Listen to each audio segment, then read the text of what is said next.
В Москве застрелили разработчика крылатых ракет. В Красноярске задержанный Следственным комитетом выпал из окна прямо во время допроса. В экономике России рекордная инфляция и кризис авиаотрасли. Подробности прямо сейчас в выпуске новостей. В Барнауле крупный пожар. Загорелся склад с горючей жидкостью и строительными материалами. По последним данным, площадь пожара выросла до 3000 квадратных метров. Частично обрушилась кровля. МЧС сообщает, что есть риск перехода огня на соседние здания. К тушению привлекли 2 пожарных поезда. В Свердловской области обрушилась шахта. Местные службы сообщают об одном погибшем шахтере. Еще один рабочий сумел сам выбраться из-под завалов. Ему оказывают помощь. Обрушение горной породы произошло на шахте Новокальинская под Североуральском. Еще одна шахта обрушилась в Якутии. На месторождении угля под завалами оказались 2 человека. МЧС передает, что одного удалось спасти, второго ищут. Под Москвой украинские спецслужбы могли застрелить разработчика крылатых ракет. Погибший, предположительно, заместитель генерального конструктора ОКБ «Марс» Михаил Шацкий. Его застрелили в 10 минутах пешком от собственного дома. Шацкий модернизировал ракеты Х-59 до уровня Х-69 и внедрял новые беспилотники. Первым об этом написал украинский журналист Александр Невзоров. Он сопроводил публикацию фотографиями с места убийства и новостью о стрельбе в районе Котельники. Невзоров и украинские издания «Громадский» утверждают, что это операция украинских спецслужб.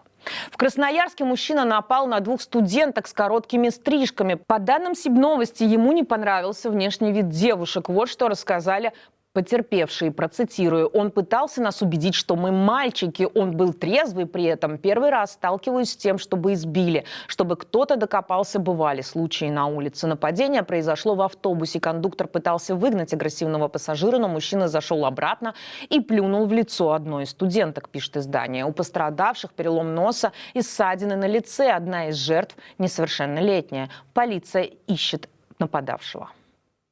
Остаемся в Красноярске. Там накануне задержанный мужчина выпал из окна 11-го этажа здания Следственного комитета. В ведомстве подтвердили гибель задержанного, но от подробных комментариев отказались. СМИ пишут, что погибший бывший чиновник. Предположительно, это экс-глава управления зеленого строительства Александр Лапин.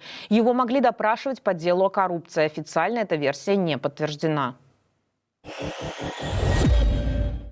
Рекордную инфляцию за 20 лет фиксируют данные Росстата. Последний раз цены в ноябре росли так быстро в 2002 году, пишет издание «Ведомости». Сильнее всего инфляция сказывается на продуктах. Огурцы подорожали почти вдвое, помидоры почти на четверть. Около 20% в цене прибавили лук, картофель, капуста и свекла. Цены на непродовольственные товары также растут, но медленнее. В России кризис самолетостроения. Из запланированных с начала войны 108 самолетов построено всего 7 суперджетов. Также построены 2 Ила, но это опытные модели, они используются только для испытаний. Русская служба BBC пишет, что производство остальных самолетов перенесено либо еще на 2 года, либо вообще на неопределенный срок, что означает, что одна из крупнейших в истории реформ авиации с переводом целой индустрии на национальное производство фактически провалилась. Между тем, для России это не только вопрос престижа. Многие удаленные районы страны полностью зависят от авиации. Попасть туда по земле практически невозможно. На Урале бастуют рабочие на строительстве трассы. Они записали обращение Путину. Уважаемый Владимир Владимирович, просим вас разобраться в вопросе по заработной плате сотрудникам этой компании. СМИ пишут, что строительство М-12 контролирует лично Путин. Из-за забастовки приостановлена работа на ключевом ее отрезке. Он проходит по территории Башкортостана, Пермского края, Свердловской области. Рабочие утверждают, что задержки выплат начались с лета. Из 1000 сотрудников уже уволились 600. По факту задержки зарплаты возбуждено уголовное дело.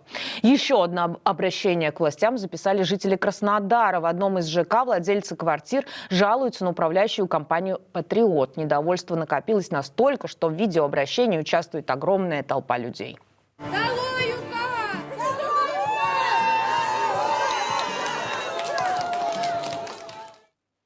По словам жителей, в ЖК не работают лифты, неисправна система отопления, в доме нет пандусов для маломобильных граждан, а жалобы не помогают. Горожане обратились к губернатору Краснодарского края, главе Краснодара к Путину и Бастрыкину. В Москве облава на призывников прошла прямо в офисе компании. Телеграм-канал «Осторожно, Москва» сообщает, что ОМОН пришел в бизнес-центр «Восточные ворота». Всех мужчин без печати о воинском учете в паспорте доставили в военкомат. Некоторые задержанные не попадали под призыв по возрасту. Но всем и 20-летним, и 50-летним выписаны повестки для уточнения данных и штрафы по 5000 рублей за отсутствие печати в паспорте. Журнал «Тайм» назвал Дональда Трампа человеком года второй раз. Издание отмечает его успех на выборах в США, несмотря на закончившийся позором, это цитата, первый президентский срок. Трампа «Тайм» называет самым могущественным человеком в мире. В 2016 году Трампа также назвали человеком года после победы на выборах.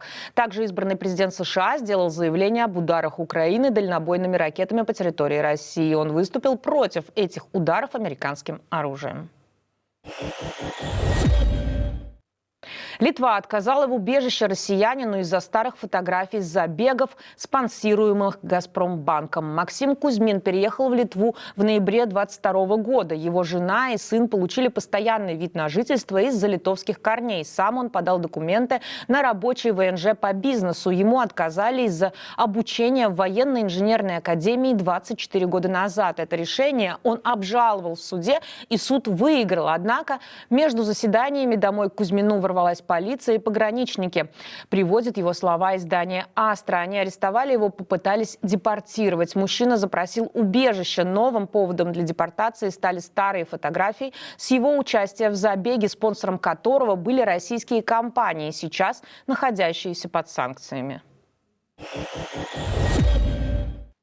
Умерла народная артистка РСФСР Раиса Максимова. Ей было 95 лет. Причина смерти – осложнения на фоне рака крови и сопутствующих заболеваний, пишут СМИ. Издание РБК отмечает, что актриса выходила на сцену за 3 недели до смерти. Телезрители знают ее по экранизациям романа Федора Достоевского «Идиот», по фильмам «Моя судьба», «Вдовы» и сериалу «Закон и порядок».